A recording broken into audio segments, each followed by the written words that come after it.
खाता book app आपका ऐसा खाता है जो हर वक्त आपके साथ रहे, आपकी पॉकेट में ही। अब आप मुझे इस महीने का हिसाब SMS या WhatsApp से ही भेज सकते हैं। अरे ये तो बहुत अच्छा हुआ।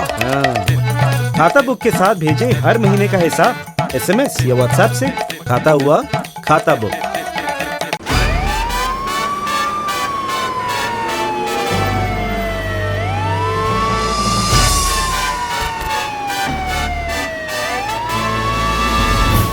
नेता नगरी का अगला सेगमेंट हफ्ते की हस्ती।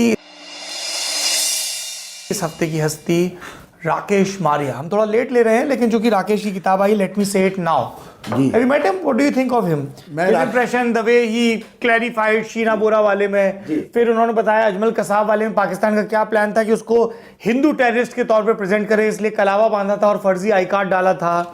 तो काफी रिवलेशंस हैं। मैंने और मुंबई टेरर अटैक में भी इन्वेस्टिगेशन कर रहे थे। ये किताब मेरे घर पर पहुंच गई है, मैं इसे पढ़ने वाला हूँ इस हफ्ते। नहीं आपने। हाँ। लेकिन मैं राकेश मारिया को जानता हूँ और मेरी जानकारी, क्योंकि हमने दंगों की बात की, वहीं शुरू की 92-93 दंगे में वो बैंड्रा एरिया का जो वहाँ के वो DCP या ACP थे वहाँ के, और इसके बारे में सुकेतु मेहता ने भी अपने मुंबई की किताब पर लिखा है। तब उन्होंने राकेश मारिया की एक छवि हुआ करती, बहुत ही मजबूत टफ ऑफिसर है, मेरे ही कॉलेज से आते हैं, मेरे सीनियर हैं, सेंट जेवियर्स कॉलेज से आते हैं, लेकिन उनकी एक छवि थी कि एक टफ यंग ऑफिसर की।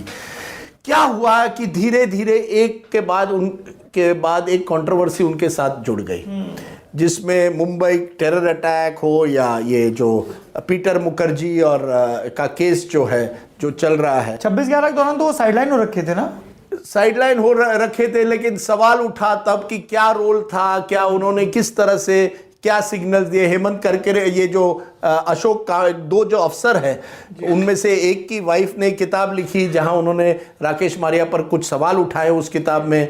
फिर पीटर मुखर्जी और क्या उसकी शीना बोरा मर्डर पे केस पर कि राकेश मारिया पर ने क्या वो मामला छुपाने की कोशिश की, राकेश ने किसी और अधिकारी पे डाला क्या, और उन्होंने सफाई दी है।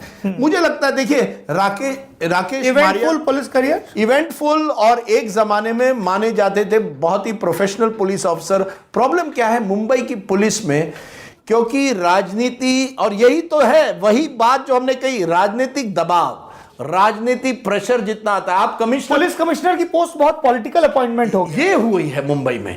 और मेरे फिर से नाना का मैं याद दिलाता हूं, क्योंकि वो महाराष्ट्र के अफसर थे, वो हमेशा कहते हैं कमिश्नर ऑफ पुलिस इज आप जब अपने पोस्ट पे टॉप पे आते हैं, एक तरह से आप कमिश्नर बनते हैं। अब क्या हुआ, इतनी लड़ाई होती है दो अफसर के बीच में, एक ही बैच के होते हैं, कौन बनेगा कौन नहीं बनेगा, उनको हटाकर किसी और अफसर को लास्ट मिनट लाया गया, उनको फिर ADGP लॉ एंड ऑर्डर भेजा गया, राकेश मारिया जब कमिश्नर थे, और उस पर भी उन्होंने बात की है। देवेंद्र फडणवीस पर उन्होंने सवाल उठाए हैं, क्योंकि मुझे लगता है आज की जो पॉलिटिकल लीडरशिप है वो समझती है पुलिस अफसर जो है वो हमारा आदमी है, वो नागरिक से जुड़ा हुआ नहीं है, वो लॉ एंड ऑर्डर सिस्टम से जुड़ा नहीं है, वो पॉलिटिकल सिस्टम से जुड़ा हुआ है। यही राकेश मारिया पर कहीं ना कहीं सवाल उठ गए। मुझे अच्छा लगा कि उन्होंने किताब लिखी इस पर, क्योंकि सफाई देनी चाहिए किसी व्यक्ति ने। जब उन्होंने अजमल कसाब वाला ही कहा कि पाकिस्तान चाहता था कि हिंदू आतंकवादी के तौर पे हम लोग फर्जी प्रोजेक्ट करते हैं, तो कांग्रेस कह रही 12 साल तक चुप क्यों रही? नहीं, ये बात सही नहीं है, क्योंकि राकेश मारिया से मैंने बात की इस पर, उन्होंने कहा आप चार्जशीट देखिए,